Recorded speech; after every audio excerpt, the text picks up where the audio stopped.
നമസ്കാരം, ഭാരത് ലൈവിലേക്ക് വീണ്ടും സ്വാഗതം. നമസ്കാരം. നമസ്കാരം പ്രശാന്ത്ജി.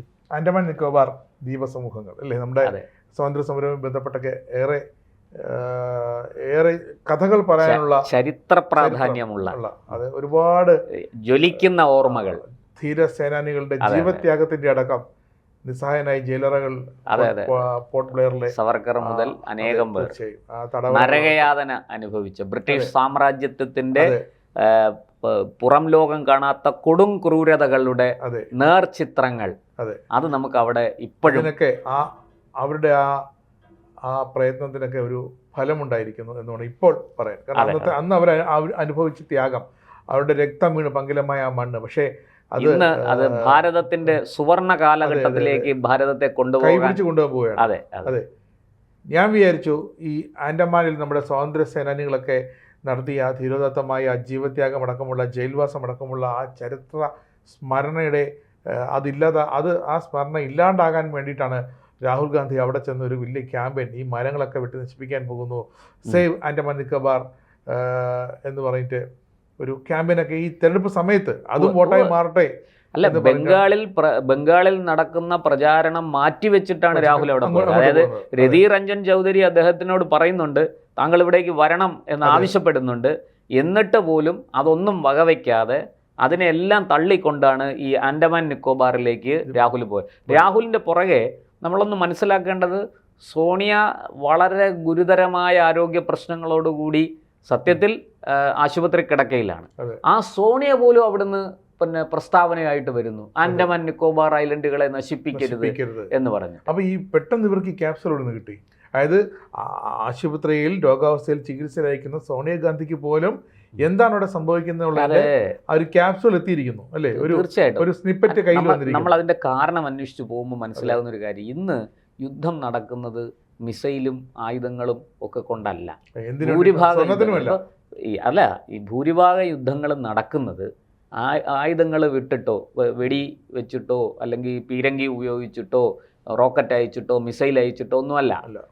അതൊക്കെ വളരെ കുറവാണ്. അത് ഈ ഇറാനെ പോലെയുള്ള അല്ലെങ്കിൽ ഈ നമ്മുടെ ഇസ്രായേൽ ആണ് ആക്രമിക്കുന്നത്.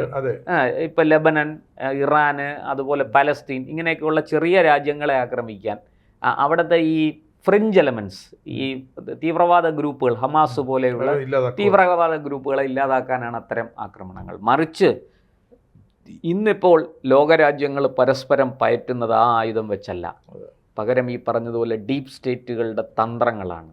ഒരു രാജ്യത്തെ നോക്കൂ, ശ്രീലങ്കയെ തകർത്തതെങ്ങനെ, ബംഗ്ലാദേശിനെ തകർത്തതെങ്ങനെ, നേപ്പാളിനെ തകർത്തതെങ്ങനെ അല്ലേ. ആ രാജ്യത്ത് തന്നെ ജനങ്ങളെ ഇളക്കി വിട്ട് കലാപമുണ്ടാക്കി, ആ രാജ്യത്തിനെതിരെ ജനങ്ങളെ തിരിച്ചുകൊണ്ട് ജനങ്ങളുടെ ഒരു വലിയ പ്രക്ഷോഭം നടത്തി അവരെ അക്രമാസക്തരാക്കി സംഘർഷത്തിലേക്ക് തള്ളിവിട്ട്, അങ്ങനെയാണ് പല രാജ്യങ്ങളുടെയും ഭരണചക്രം നിലയ്ക്കുകയും ഭരണകൂടങ്ങളെ അട്ടിമറിക്കുകയും. ഇവർക്കൊക്കെ ഇതിന് കിട്ടുന്നത്, പണം കിട്ടുന്നത് എണ്ണ വഴിയാണ്.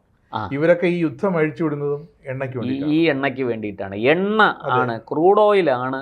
അതായത് ക്രൂഡ് ഓയിൽ എന്ന് നമ്മൾ പറയുമ്പം വെറും നമ്മൾ വാഹനങ്ങളിൽ ഉപയോഗിക്കുന്ന ഇന്ധനം മാത്രമല്ല, നമ്മുടെ ഊർജ ആവശ്യകതയെ തൃപ്തിപ്പെടുത്താൻ കഴിയുന്ന വലിയ ഊർജ നിക്ഷേപം. സത്യത്തിൽ അതിനെ ഊർജ നിക്ഷേപം എന്ന് തന്നെ പറയണം. അത് ഭൂമിക്കടിയിലുണ്ട്. അത് ഇന്ന് കണ്ടെത്തുന്നത്, എവിടെ കണ്ടെത്തുന്നോ അവിടെ ചാടി വീഴും. അമേരിക്ക വീഴും, ചൈന വീഴും, റഷ്യ വീഴും, എല്ലാവരും വീഴും. ആ കൂട്ടത്തിൽ ഇവർക്ക് വേണ്ടി ആടുതല്ലികളായി ഇങ്ങനെ കുറെ ആൻഡമാനിലെ പ്രശ്നം അത് തന്നെയാണ്. ആൻഡമാനിൽ വലിയ രീതിയിൽ ക്രൂഡ് ഓയിൽ നിക്ഷേപം കണ്ടെത്തിയിരിക്കുന്നു. നമ്മളിപ്പോൾ ബംഗാളിന്റെ കഥ പറഞ്ഞു, ഈ നമ്മളാ ബംഗാളിലെ ആസാമിലെ ആ ബെൽറ്റിന്റെ കാര്യം പറഞ്ഞു. ഇപ്പോഴിതാ ഈ നിക്കോബാർ ഐലൻഡുകളിൽ വളരെ കൃത്യമായിട്ട് അത് കണ്ടെത്തിയിരിക്കുന്നു. അതായത് 11.6 മുതൽ 22 ബില്യൺ ബാരൽ ക്രൂഡ് ഓയിലാണ് കണ്ടെത്തിയിരിക്കുന്നത്. ആ അളവ് ഏതാണ്ട് 1,84,400 കോടി ലിറ്റർ ക്രൂഡ് എന്നാണ് പറയുന്നത്. ക്രൂഡ് ഓയിൽ നിക്ഷേപം 1,84,400 കോടി ലിറ്റർ. നോക്കൂ എത്ര വലുതാണ് അത്, എന്തുമാത്രം സമ്പത്താണ് ഭൂമിയുടെ അടിയിൽ ഒളിഞ്ഞിരിക്കുന്നത്. ഇനി അത് മാത്രമല്ല, ഇതുകൊണ്ട് തീർന്നില്ല. ഈ വലിയ അളവിൽ നാച്ചുറൽ ഗ്യാസ്, ആ നാച്ചുറൽ ഗ്യാസിൻ്റെ അളവ് എത്രയെന്ന് നമുക്ക് നിർണ്ണയിക്കാൻ പറ്റിയിട്ടില്ല. അങ്ങനെ ഒരു വലിയ അത്ഭുത നിധി കടലിൻ്റെ അടിയിൽ ആൻഡമാൻ നിക്കോബാർ ദ്വീപ് സമൂഹങ്ങളുടെ തീരദേശത്ത് കടലിനടിയിൽ ഒളിച്ചിരിക്കുകയാണ്. അത് ഇനി അവിടുന്ന് എക്സ്ട്രാക്ട് ചെയ്തെടുക്കണം. അതിൻ്റെ ഞാൻ പറഞ്ഞില്ലേ, നരേന്ദ്രമോദി ഒന്നും കാണാതെ ഒന്നിനും ഇറങ്ങില്ല. ഒന്നാമത് ഈ ഗുജറാത്തികളുടെ സ്വഭാവം നമ്മൾ മനസ്സിലാക്കേണ്ടത് അങ്ങനെയാണ്. എത്ര നിക്ഷേപമാണ് അവിടെ ഉണ്ടെന്ന്, പ്രകൃതിവാതകം എത്രയുണ്ടെന്നാണ് പറയുന്നത്? നമുക്ക് അതിൻ്റെ അളവ് ഇതുവരെ നിർണ്ണയിക്കപ്പെട്ടിട്ടില്ല. അതിൻ്റെ ഗവേഷണങ്ങൾ നടക്കുന്നതേ ഉള്ളൂ. പക്ഷെ വലിയ അളവിൽ നമ്മളൊരു പക്ഷേ ഈ കണ്ടെത്തിയിരിക്കുന്ന ക്രൂഡിൻ്റെ ഒരു ഏകദേശ അളവുണ്ടല്ലോ, 1,84,400 കോടി ലിറ്റർ എന്ന് പറയുന്നത്, അതായത് 22 ബില്യൺ എന്നാണ് പറയുന്നത്, 22 ബില്യൺ ബാരലുകൾ. അപ്പോൾ അതിനേക്കാൾ വലിയ അളവിൽ നാച്ചുറൽ ഗ്യാസ് അവിടെ ഉണ്ടെന്നാണ്. ഈ നാച്ചുറൽ ഗ്യാസിന് മറ്റൊരു പ്രത്യേകത കൂടെ ഉണ്ട്, ഇത്രയും പൊല്യൂഷൻ ഇല്ല. ഇനി അതുപോലെ ഇത് ഈ 87% മീഥെയ്ൻ ആണ് ഇപ്പോൾ അതിനകത്ത് ഈ നാച്ചുറൽ ഗ്യാസിൽ ഉൾപ്പെട്ടിരിക്കുന്നത് എന്താണ് ഇവർ പറയുന്നത്. ഇത് ശ്രീ വിജയപുരം ആ സ്ഥലത്ത് 2 കിണറുകൾ നമുക്ക് ഇത് ചെയ്യാൻ പറ്റും. ഇതെന്ന് പറയുന്നത് ഈ ആൻഡമാൻ ദ്വീപ് സമൂഹങ്ങളുടെ കിഴക്കൻ തീരത്ത് നിന്ന് ഏതാണ്ട് 17 കിലോമീറ്റർ അകലെയാണ്. അത്രയും ദൂരമേ ഉള്ളൂ. അവിടെയാണ് ഈ നിക്ഷേപം കണ്ടെത്തിയിരിക്കുന്നത്. എന്തായാലും അത് സമുദ്രത്തിൻ്റെ അടിത്തട്ടിൽ നിന്ന് ഏതാണ്ട് 2.5 കിലോമീറ്റർ കുഴിക്കുമ്പോൾ തന്നെ ഇത് കിട്ടും എന്നാണ്. ഇപ്പോൾ കത്തുന്ന ദൃശ്യങ്ങൾ, അതായത് ഇവർ ഈ വെല്ലുണ്ടാക്കി, കിണറുണ്ടാക്കി, അതിലൂടെ പൈപ്പ് ഇറക്കി, അതിൽ നിന്ന് ഇതിനെ മുകളിലേക്ക് കൊണ്ടുവന്ന് കത്തിച്ചു നോക്കി ആ ദൃശ്യങ്ങൾ ഇപ്പോൾ വൈറലായി മാറിയിട്ടുണ്ട്. അപ്പോൾ ഇത്രയും വലിയ ബംഗാളിനൊപ്പം ബംഗാള് മാത്രമല്ല, ഈ ഇന്ത്യയുടെ കിഴക്കൻ തീരത്ത് ഇത്രയും വലിയ നിധി ഒളിച്ചിരിക്കുന്നു എന്നുള്ളതാണ്. ഇപ്പോൾ മനസ്സിലായില്ലേ എന്തിനാണ് അമേരിക്ക ഈ മുണ്ടും പൊക്കി ചാടിയത് എന്ന് മനസ്സിലായില്ലേ? എന്തിനാണ് ചൈന നമ്മളെ ലക്ഷ്യം വയ്ക്കുന്നത് എന്ന് മനസ്സിലാക്കാൻ അരിയാഹാരം കഴിക്കുന്നവർക്കൊക്കെ ഇതെല്ലാം അതായത് ഇത് ഇന്നും ഇന്നലെയും കണ്ടെത്തിയതല്ല. ഇത് വളരെ നേരത്തെ കണ്ടെത്തി, നമ്മളത് വളരെ രഹസ്യമായിട്ട് മുന്നോട്ട് കൊണ്ടുപോയി. 2004 കണ്ടെത്തിയതാണ്. അത് മുന്നോട്ട് കൊണ്ടുപോയി 2004 കണ്ടെത്തിയിട്ട് 22 വർഷം എടുത്തിരിക്കുന്നു എന്നാണ്. എത്ര സമയം നമ്മൾ കളഞ്ഞു. അപ്പോൾ ഇനി ഇത് ഈ വലിയ അതായത് ലോക വിപണിയെ നിയന്ത്രിക്കാൻ പോകുന്നത് ഇനി ഇന്ത്യയാണ്. ക്രൂഡ് ഓയിൽ നമുക്ക് ഇനി ഗൾഫ് രാജ്യങ്ങളെ നമുക്ക് ആശ്രയിക്കണ്ട, നമുക്ക് റഷ്യയെ ആശ്രയിക്കണ്ട. അതുകൊണ്ട് തന്നെയാണ് UAE അടക്കം ഇന്ത്യയിൽ സംഭരിക്കാനുള്ള കേന്ദ്രം തുടങ്ങുന്നതും ഒക്കെ. എന്തിനാണ്? അവരുടെ കച്ചവടം നഷ്ടപ്പെടാതിരിക്കാനാണ്. അതായത് നിങ്ങൾ ഇത് എടുത്തോളൂ, പക്ഷേ ഞങ്ങൾ ഇത്രയും വില കുറച്ചൊക്കെ നിങ്ങൾക്ക് തരാം, നിങ്ങൾ ഞങ്ങളെ കൂടെ പരിഗണിക്കണം. അതൊരു മാന്യമായ ഇടപാടാണ്. മറിച്ച് നിങ്ങളിത് എടുക്കരുത്, ഞങ്ങൾ പറയുന്നത് അനുസരിച്ചോണം, ഇല്ലെങ്കിൽ ഉപരോധം ഏർപ്പെടുത്തും എന്ന് പറയുന്ന ട്രംപിൻ്റെ ചീട്ടുകളിക്കാരൻ്റെ സ്വഭാവം ഉണ്ടല്ലോ, അത് നമ്മളോട് എടുക്കണ്ട. അത് ഇവിടെ ഭരിക്കുന്നത് മോദിയും BJPയും ഒക്കെയാണ്. ഇന്ത്യയിലെ രാഷ്ട്രീയ പാർട്ടികൾക്ക് ആണത്തമുള്ള ഒരുപാട് ആൾക്കാരുണ്ട്. നിങ്ങൾക്കൊരു ഏതാനും വിരലിലെണ്ണാവുന്ന ചിലരെ നിങ്ങൾക്ക് കിട്ടിക്കാണും, സോണിയയും കൂട്ടരെയൊക്കെ. പക്ഷേ എല്ലാവരും അങ്ങനെയാണെന്ന് കരുതരുത്. അത് അമേരിക്കയുടെ ഡീപ് സ്റ്റേറ്റിൻ്റെ ആ തന്ത്രമൊന്നും വിജയിക്കാൻ പോകുന്നില്ല. എന്തായാലും ഒരു കാര്യം നമുക്ക് വളരെ കൃത്യമായിട്ട് പറയാൻ കഴിയും, ഇന്ത്യയുടെ ഭാവി സുരക്ഷിതമാണ്. കിഴക്കൻ മേഖലയിൽ ഒളിഞ്ഞു കിടക്കുന്ന ഈ നിധി നമ്മളെ സംബന്ധിച്ചിടത്തോളം ഒരു വലിയ അസറ്റ് തന്നെയാണ്. ഇനി ഈ അസറ്റ് എങ്ങനെ പുറത്തെടുക്കാതിരിക്കാം, അതിൻ്റെ പരിശ്രമമാണ് രാഹുൽ ഗാന്ധിയെ പോലെയുള്ളവർ നടത്തിക്കൊണ്ടിരിക്കുന്നത്. KC വേണുഗോപാൽ ഇന്ന് രാവിലെ ഒരു സോഷ്യൽ മീഡിയയിൽ ഒരു പോസ്റ്റ് ഇട്ടിരിക്കുന്നു. 1.5 കോടി വൃക്ഷങ്ങൾ വെട്ടിമുറിക്കും, അനേകം ഗോത്ര വിഭാഗങ്ങൾ അവിടുന്ന് ഒഴിഞ്ഞു പോകേണ്ടി വരും. എന്താണ് ഈ KC വേണുഗോപാലിനെ പോലൊരാൾ, പ്രതിപക്ഷത്തിരിക്കുന്ന ഒരാൾ ഇത്ര അന്ധമായ രാഷ്ട്രീയ വിരോധം കാണിക്കരുത്. ഇത് നമ്മുടെ രാജ്യത്തിന് ഗുണം ചെയ്യുന്ന ഒന്നാണ്. എങ്ങനെ ശരിയാണ്, പരിസ്ഥിതിക്ക് ദോഷമുണ്ടാവും ഇതുകൊണ്ട്. എത്രത്തോളം നമുക്ക് പരിസ്ഥിതിയുടെ ദോഷം കുറയ്ക്കാം, എത്രത്തോളം നമുക്ക് മരങ്ങൾ വെട്ടിമുറിക്കുന്നതിൻ്റെ എണ്ണം കുറയ്ക്കാം, ഇനി വെട്ടിമുറിക്കുന്നതിന് പകരം നമുക്ക് എവിടെ മരം വെച്ച് പിടിപ്പിക്കാം, ഈ വെട്ടിമുറിക്കുന്ന സ്ഥലത്തുണ്ടാകുന്ന പാരിസ്ഥിതിക ആഘാതങ്ങളെ നമുക്ക് എങ്ങനെ നേരിടാം, ഇതൊക്കെയല്ലേ സത്യത്തിൽ നമ്മൾ ചിന്തിക്കേണ്ടത്. പ്രതിപക്ഷത്തിൻ്റെ ഭാഗത്തുനിന്നും ഭരണപക്ഷത്തിൻ്റെ ഭാഗത്തുനിന്നും ഈ കാര്യത്തിൽ എന്ത് ചെയ്യാമെന്ന് ക്രിയാത്മകമായ പഠനവും ചർച്ചയുമല്ലേ നടത്തേണ്ടത്. അതിന് പകരം ഈ വൃത്തികെട്ട മൂന്നാംകിട രാഷ്ട്രീയം കളിക്കുന്നത് ശരിയാണോ? അത് കെ സി വേണുഗോപാൽ കളിച്ചാലും നരേന്ദ്രമോദി കളിച്ചാലും തെറ്റാണ്. നമ്മുടെ രാജ്യത്തിനത് ദോഷമാണ്. അവിടെ ഈ എട്ടും പൊട്ടും തിരിയാത്ത ബാലക ബുദ്ധി എന്ന് മറ്റ് രാഷ്ട്രീയ പാർട്ടികൾ ആക്ഷേപിക്കുന്ന രാഹുൽ ഗാന്ധി ഇവിടെ വന്നിട്ട് ഞാൻ ഈ വൃക്ഷങ്ങളൊന്നും വെട്ടിമുറിക്കാൻ സമ്മതിക്കില്ല. നമ്മുടെ കയ്യിൽ ഇത്രയും കോടിക്കണക്കിന് ലിറ്റർ ഇന്ന് ക്രൂഡ് ഓയിൽ നമ്മുടെ നിക്ഷേപമുള്ളപ്പോഴേ നമ്മൾ ഈ കിടന്ന് ഇറാന്റെ അവരുടെ കാല് പിടിക്കാൻ പോകും. അതെ, യുദ്ധസമാനമായ അന്തരീക്ഷം കൊണ്ടുവരുന്നു. നമ്മൾ ഇത് 2004 തുടങ്ങിയത് ഏതാണ്ടൊരു 10 വർഷത്തിനുള്ളിൽ നമുക്കതിന്റെ പൂർത്തിയാക്കി എണ്ണ ഖനനം ചെയ്ത് തുടങ്ങാമായിരുന്നു അല്ലേ? അങ്ങനെയൊക്കെ ചെയ്തിരുന്നെങ്കിൽ ഇന്ന് നമ്മൾ എവിടെ എത്തി നിന്നേനെ? അപ്പോൾ ഇത് ആർക്ക് വേണ്ടിയിട്ടാണ് ഇതൊക്കെ ചെയ്യാതിരുന്നത്? ഈ ചോദ്യത്തിന് ഉത്തരം നരേന്ദ്രമോദി സർക്കാരിനെ ഡീപ് സ്റ്റേറ്റ് അടക്കം എതിർക്കുന്നത്. അതെ, ഡീപ് സ്റ്റേറ്റ് അടക്കം എതിർക്കുന്നതും ഇന്ത്യയിലെ ജനങ്ങൾ അനുകൂലിക്കുന്നതും.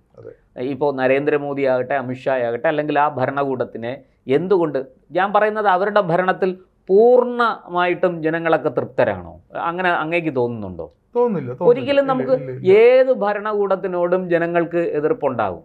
അവർക്ക് ചില കാര്യങ്ങളിൽ യോജിപ്പുണ്ടാവും, ചില കാര്യങ്ങളിൽ വിയോജിപ്പുണ്ടാവും. ജനം എതിർത്താൽ മാത്രമല്ലേ ആ ഭരണകൂടത്തിന് തിരുത്താൻ പറ്റുള്ളൂ. ജനം എതിർപ്പെന്ന് പറഞ്ഞത് ചൂണ്ടിക്കാണിക്കലാണ്. അതെ, തിരുത്താൻ വേണ്ടിയിട്ടാണ്. അപ്പോൾ അവിടെ നമ്മൾ മനസ്സിലാക്കേണ്ടത് ഈ ജനങ്ങളെല്ലാം തൃപ്തരൊന്നുമല്ല, അവർക്ക് അസംതൃപ്തിയുണ്ട്. എന്നിട്ടും അവർ നരേന്ദ്രമോദിക്ക് വോട്ട് ചെയ്ത് വിജയിപ്പിക്കുന്നെങ്കിൽ അതിൻ്റെ കാരണമല്ലേ ഈ കോൺഗ്രസ് അന്വേഷിക്കേണ്ടത്? അതിന് പകരം മോഡിയെ വെറുതെ ചീത്ത വിളിച്ചതുകൊണ്ടും മോദിക്കെതിരെ ഉപജാപങ്ങൾ നടത്തിയതുകൊണ്ടും വല്ല കാര്യമുണ്ടോ? ജനഹിതം അറിഞ്ഞ് അതിനനുസരിച്ച് പ്രവർത്തിക്കുകയല്ലേ ഒരു പ്രതിപക്ഷം ചെയ്യേണ്ടത്, ഭരണപക്ഷത്തെ പോലെ തന്നെ. എങ്കിലല്ലേ പ്രതിപക്ഷത്തിനും വിലയുണ്ടാവുകയുള്ളൂ.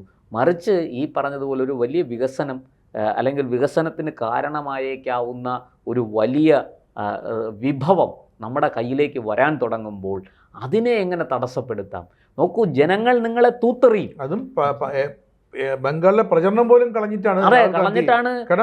ആൻഡമാൻ നിക്കോബാറിൽ എമർജൻസി അസൈൻമെന്റ് ആണ്, ചെയ്തേ പറ്റുമെന്ന് രാഹുൽ ഗാന്ധി. ഒരു പക്ഷേ രാഹുൽ ഗാന്ധി അവിടെ പോയിരുന്നെങ്കിൽ കോൺഗ്രസിന് ഒരു 4-5 സീറ്റ് കൂടെ കൂടുതൽ കിട്ടിപ്പോയേനെ അല്ലേ? ഈ ഇന്ത്യ മുന്നണിക്ക് അതുകൊണ്ട് ഗുണമുണ്ടായേനെ. രാഹുൽ ഒരു ഇന്ത്യ മുഴുവനുമുള്ള ഒരു ദേശീയ പാർട്ടിയുടെ നേതാവാണ്, പ്രതിപക്ഷ നേതാവാണ്. അപ്പോൾ ജനം തീർച്ചയായിട്ടും അദ്ദേഹത്തെ കേൾക്കാൻ തയ്യാറാവും. ഇനി കേൾക്കാൻ തയ്യാറാകുന്നില്ലെങ്കിൽ കുറ്റം ജനങ്ങളുടേതല്ല, രാഹുൽ ഗാന്ധിയുടേതാണ്. അത് തിരിച്ചറിയാൻ കോൺഗ്രസ്സുകാർക്ക് കഴിയണം. രാഹുലിൻ്റെ മുഖത്ത് നോക്കി അത് പറയാനുള്ള ധൈര്യവും കോൺഗ്രസ്സുകാർക്ക് വേണം. അതില്ലാതെ ഒളിച്ചു കളിച്ചിട്ട് കാര്യമൊന്നുമില്ല.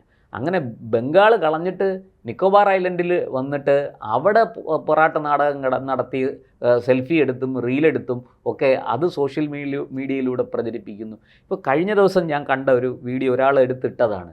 അതായത് രാഹുൽ ചോദിക്കുകയാണ്, എവിടെ ഒരു ദളിത് പ്രധാനമന്ത്രി, എവിടെ ഒരു ദളിത് പ്രസിഡന്റ്, എവിടെ ഒരു ദളിത് ഉപരാഷ്ട്രപതി, എവിടെ? ഇങ്ങനെ നിരന്തരം ചോദിക്കുകയാണ്, എവിടെ, എത്ര ദളിതരെ മുഖ്യമന്ത്രിയാക്കി എന്നൊക്കെയാണ്. ഇപ്പോൾ കോൺഗ്രസ്സിന് കർണാടക, കേരളം, തെലങ്കാന, ഹിമാചൽ പ്രദേശ് 4 സ്ഥലത്ത് ഭരണമുണ്ട്. ഈ 4 സ്ഥലത്ത് എന്തേ ഒരു ദളിതനെ മുഖ്യമന്ത്രിയാക്കാത്തത്? അല്ലെങ്കിൽ ഒരു പിന്നാക്ക വിഭാഗത്തിൽ ഇരുന്ന പിന്നാക്ക വിഭാഗത്തിന്റെ പ്രതിനിധിയായിട്ട് ഭരിച്ചിരുന്ന സിദ്ധരാമയ്യയെ മാറ്റിയിട്ടാണ് DK ശിവകുമാറിനെ കൊണ്ടുവന്നത്. എന്തിനതിന് അനുമതി കൊടുത്തു? അതൊന്നും കോൺഗ്രസിന് മുഴുവൻ പാടിയല്ലോ, 6 ഖണ്ഡികയും പാടി. രാഹുൽ വേണ്ടിയിട്ട് അറ്റൻഷൻ ആയിട്ടല്ലോ. DK ശിവകുമാർ ഉരുവിട്ടു, രാഹുൽ കേട്ടു. അപ്പോൾ ഇതൊക്കെ ഈ എന്താ പറയുക, ഇരട്ടത്താപ്പും ഈ എന്താ പറയുക, ജനങ്ങളെ മുന്നിൽ നാടകം കളിക്കുകയാണ്. അതുകൊണ്ട് ഒരു രാഷ്ട്രീയ പാർട്ടിയും രക്ഷപ്പെടില്ല. രാഹുൽ ചോദിക്കുന്ന കേട്ടു, എവിടെ പട്ടികജാതി പട്ടികവർഗ പ്രസിഡന്റ്? ദ്രൗപദി മുർമു ആരാ? തീർച്ചയായിട്ടും ഹമീദ് അൻസാരി ന്യൂനപക്ഷത്തിന്റെ ഉപരാഷ്ട്രപതിയായിരുന്നു. അല്ല, ഹമീദ് അൻസാരി പിന്നെ കോൺഗ്രസിന്റെ കാലത്താണ്. അദ്ദേഹം ന്യൂനപക്ഷത്തിന്റെ ഉപരാഷ്ട്രപതിയായിരുന്നു. അതുപോലെ തന്നെയാണ് ദ്രൗപദി മുർമു രാഷ്ട്രപതിയായത്. അല്ല, രാഹുൽ ചോദിച്ചത് എവിടെ ദളിത് രാഷ്ട്രപതി എന്നാണ്. ഈ ദ്രൗപദി മുർമു അപ്പോൾ പിന്നെ ആരാണ്? അപ്പോൾ ഇതൊക്കെ അങ്ങനെ വെറുതെ, അതായത് രാജ്യത്തിൻ്റെ വികസന കുതിപ്പിന് കടിഞ്ഞാണിടാനല്ലാതെ ഈ കോൺഗ്രസ്സുകാരും രാഹുൽ ഗാന്ധിയും വേറെ ഒന്നും ചെയ്യുന്നില്ല. അതിന് പിന്നാക്ക വിഭാഗത്തിൽ നിന്ന് OBC-കാരനാണ്. അല്ല, അതിന് ഇവർ പിന്നിലേക്ക് പോവാണ്. നോക്കൂ, ഇതേ രാഹുൽ ചോദിച്ച വേറെ ഒരുപാട് ചോദ്യങ്ങളുണ്ട്. ഞാൻ സമയക്കുറവ് കൊണ്ട് അതിലേക്ക് പോകുന്നില്ല. സ്വകാര്യ മേഖലയിൽ സംവരണം ഏർപ്പെടുത്തുന്നതിനെ കുറിച്ചൊക്കെ പറഞ്ഞ കാര്യങ്ങളുണ്ട്. പോട്ടെ, നമ്മളെ വിഷയം അതല്ലാത്തതുകൊണ്ട് ഞാൻ അതിൽ പോകുന്നില്ല. അപ്പോൾ ഇവിടെ നമുക്ക് മനസ്സിലാക്കാനുള്ളത്, ഒരു വലിയ നേട്ടം, വലിയ സാമ്പത്തിക ലാഭം നമ്മുടെ രാജ്യത്തിനുണ്ടാകാൻ കാരണമായേക്കാവുന്ന പലതും ഈ നിക്കോബാർ ഐലൻഡിൽ ഇനിയും എന്തൊക്കെ ഒളിഞ്ഞിരിപ്പുണ്ടെന്ന് ഇപ്പോഴും നമുക്ക് വ്യക്തമല്ല. വൻ നിധിയാണ്. ഒരുപക്ഷെ പത്മനാഭസ്വാമി ക്ഷേത്രത്തിലെ നിലവറയിൽ നമ്മൾ കണ്ട് അത്ഭുതപ്പെട്ടതിനേക്കാളും ഒക്കെ എത്രയോ കോടി, എത്രയോ ഇരട്ടി ദ്വീപ് സമൂഹത്തിലാണെന്ന് ഓർക്കണം. അപ്പോൾ അവിടെ പരമാവധി പരിസ്ഥിതിയെ സംരക്ഷിച്ചുകൊണ്ട് നമ്മൾ ആ കടലിനടിയിൽ ഒളിഞ്ഞിരിക്കുന്ന ആ നിധി, ക്രൂഡ് ഓയിലിൻ്റെ രൂപത്തിൽ ഒളിഞ്ഞിരിക്കുന്ന നിധി ഖനനം ചെയ്തെടുത്ത് അത് നമ്മുടെ ആവശ്യങ്ങൾക്ക് ഉപയോഗിക്കുകയും നമുക്ക് നമ്മുടെ രാജ്യത്തെ ആ കാര്യത്തിൽ കൂടി സ്വയം പര്യാപ്തതയിൽ എത്തിക്കാൻ കഴിയുകയും വേണം. അതാണ് ഇനി എത്രയും പെട്ടെന്ന് സർക്കാരുകൾ ചെയ്യേണ്ടത്.